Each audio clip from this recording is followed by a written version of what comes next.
The Cosmic Warning. The Grand Council chamber of the Galactic Coalition fell silent as High Administrator Velir approached the central podium. Thousands of representatives from over 300 species sat in concentric rings, their attention fixed on the tall, emerald-skinned figure. Behind Velir, a holographic display activated, revealing a spiral galaxy that every being in the chamber recognized. The Milky Way remains off-limits, Velir announced, their voice resonating through the vast chamber. The ancient warnings have stood for 12,000 cycles. We must continue to honor them. The Milky Way galaxy had been marked with warning beacons since before the coalition formed. Every spacefaring civilization had learned to give it wide berth, leaving it as an isolated pocket in an otherwise interconnected cosmic community. The beacons carried no specific information about the danger, only urgent warnings to stay away. At the outer edge of the chamber, Xali shifted uncomfortably in her seat. As the Coalition's leading xenorchaeologist, she had spent decades studying the warning beacons surrounding the Forbidden Galaxy. Unlike her colleagues, who accepted the ancient taboo without question, Xali had developed a theory that made her increasingly restless. With respect, High Administrator, she called out, her voice carrying across the chamber. I believe we've misinterpreted the warnings. A murmur rippled through the assembly. Questioning the taboo was practically unheard of.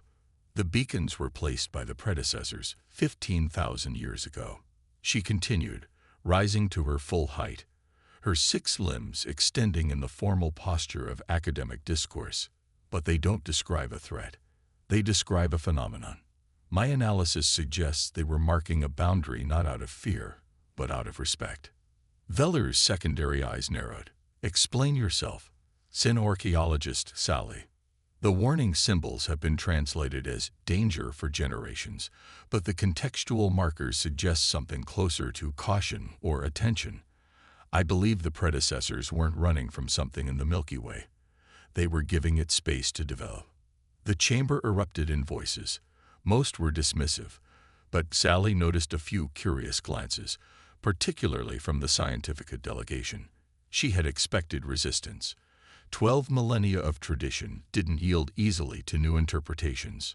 3 cycles later, Xali stood on the bridge of the Boundless Inquiry, a research vessel officially dispatched to study gravitational anomalies in the Andromeda Galaxy.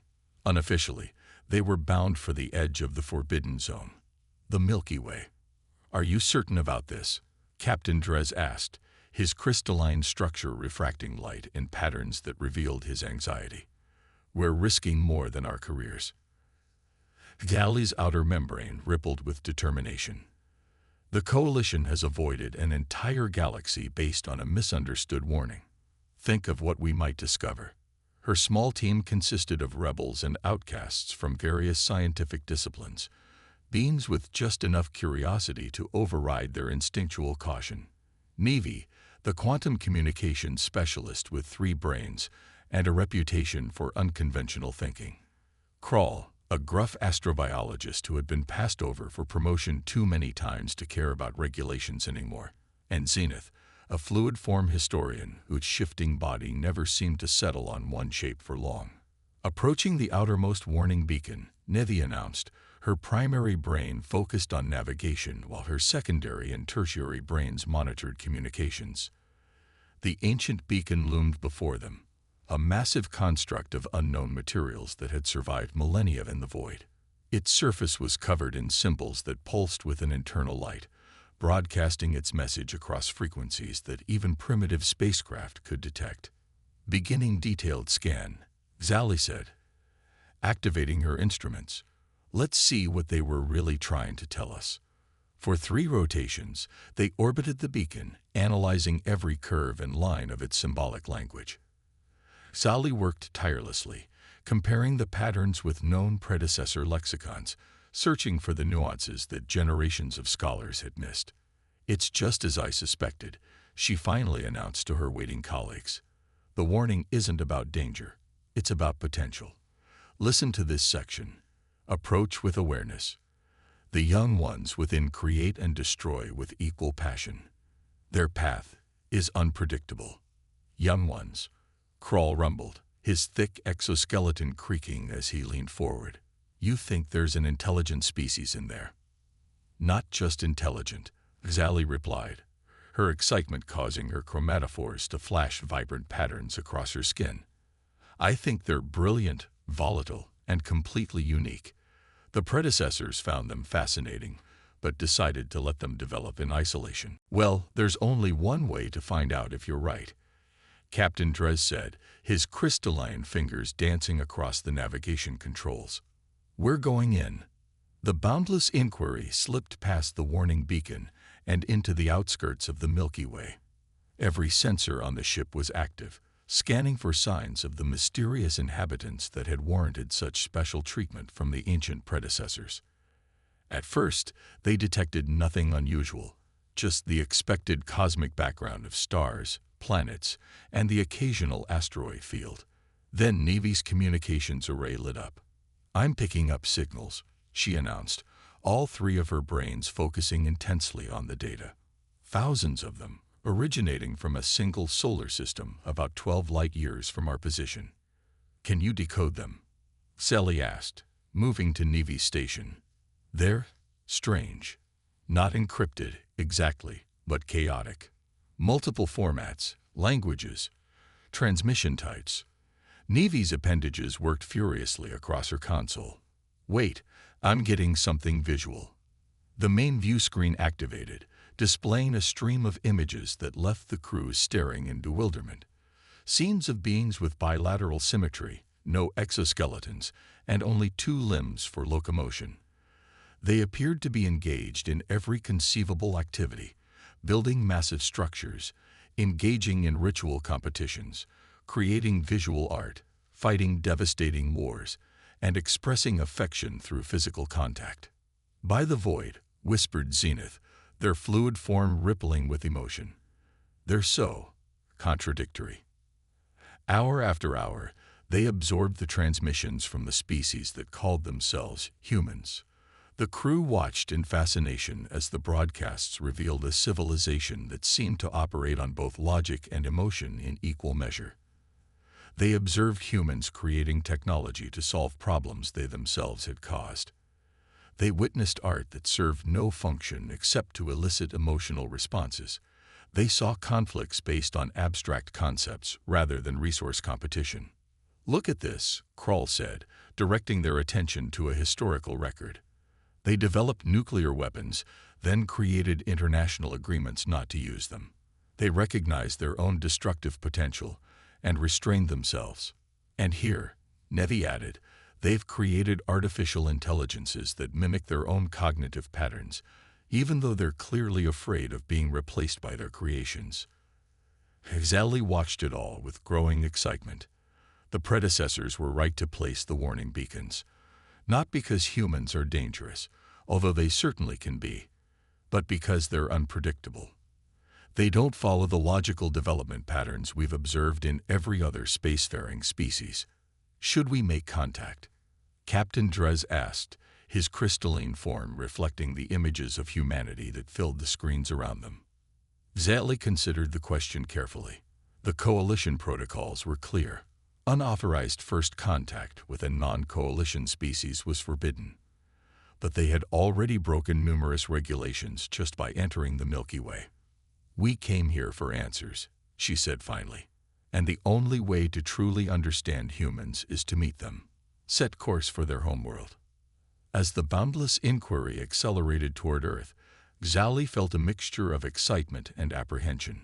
The predecessors had given this species space to develop in isolation for millennia. Now that isolation was about to end.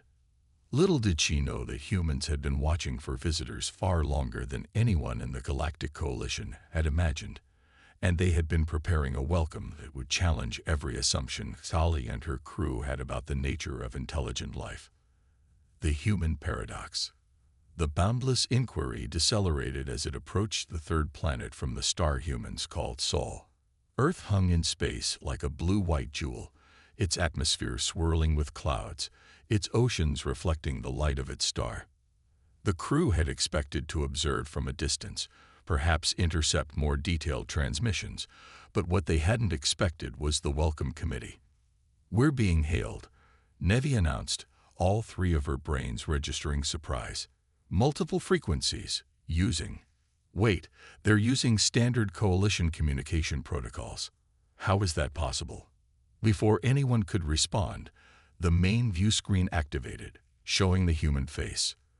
The being had dark skin, short curly hair, and wore some kind of uniform with insignia that none of the crew could interpret. "Greetings, visitors," the human said in perfect coalition standard. "This is Commander Maya Chen of the United Earth Space Command. We've been expecting someone to finally ignore those old warning beacons. Welcome to the Milky Way." Stunned silence filled the bridge. Captain Drez recovered first, his crystalline structure shimmering with surprise patterns. You knew about the beacons," he managed. The human smiled, revealing flat white teeth. "We've been studying them for nearly a century. We figured they were either warning others about us or warning us about others. Either way, they made for an interesting puzzle." Kazali stepped forward, her scientific curiosity overcoming her shock. "I am Sinorchaeologist Sally of the Galactic Coalition. How did you learn our language?" "The beacons broadcast in multiple formats, including language primers," Commander Chen explained. "Once we cracked those, we learned about the coalition and prepared accordingly. We've been listening to your communications for decades. You're not as subtle as you think." The revelation that humans had decoded predecessor technology that coalition scientists had spent millennia studying was stunning. Even more astounding was the casual way the human delivered this information, as if it were an everyday occurrence to decode ancient alien communications. "We would like to invite your delegation to Earth," Chen continued, "unless you prefer to maintain observation from orbit." Hazali exchanged glances with her colleagues. The invitation violated every protocol about first contact with non-coalition species. The proper procedure would be to return to coalition space and file a report that would be debated for years before any official delegation was approved. "We accept," Xali said, earning a crystalline sputter of protest from Captain Drez. 6 hours later, the research team stood in a large conference room in a facility called the International Space Diplomacy Center. Humans of various colors, sizes, and apparent genders moved about efficiently, preparing for what they called a cultural exchange briefing. "Your species is remarkably diverse," Zenith observed, their fluid form shifting with interest as they watched the humans.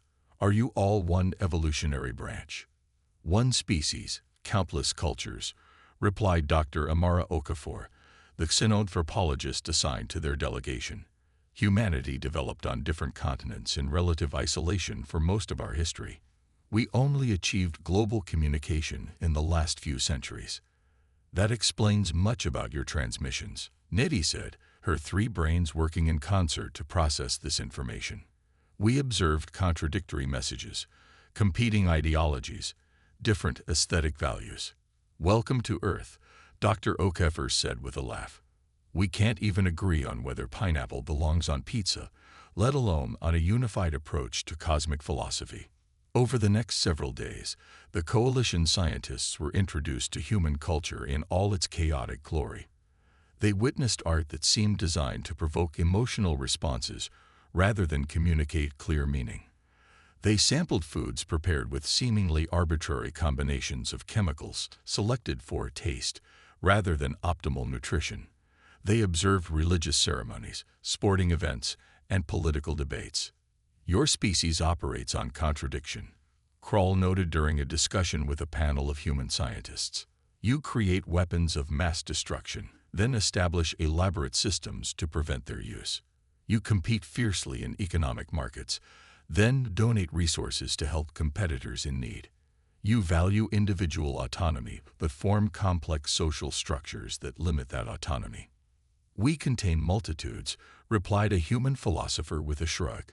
"Contradiction is the human condition." On the 5th day of their visit, the alarm sounded.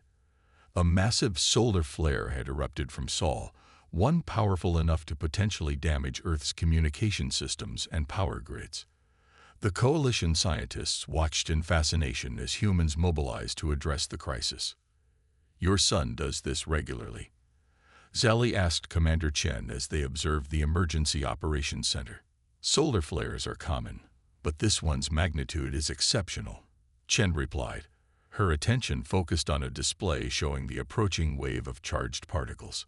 "We have protocols, but this event exceeds our defensive capabilities." Kroll examined the data with his specialized knowledge of stellar phenomena. "Your magnetic shields will be overwhelmed. The damage to your infrastructure will be significant." To the coalition team's surprise, the humans didn't panic. Instead, they began improvising solutions with whatever materials and technologies were available. When one approach failed, they immediately pivoted to alternatives. They repurposed satellites, rerouted power systems, and implemented untested theories with remarkable speed. "This shouldn't work," Nevi whispered, all three of her brains struggling to follow the humans' approach to the crisis. "Their solution violates 3 principles of astroengineering." "But it is working," Sally observed as the makeshift electromagnetic shield began to deflect the worst of the solar radiation.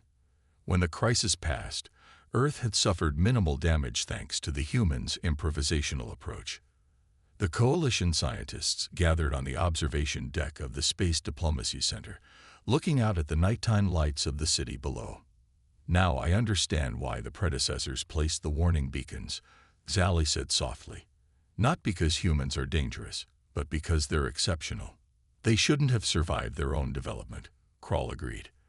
"Their history is filled with conflicts that should have destroyed them. Their approach to technology should have led to disaster. Their social structures are inherently unstable. And yet they thrive," Zenith finished, their fluid form settling into a contemplative pattern. "Because of their contradictions, not despite them." When they finally returned to coalition space, the boundless inquiry carried with it cultural artifacts, scientific data, and a formal request from humanity to establish diplomatic relations with the Galactic Coalition.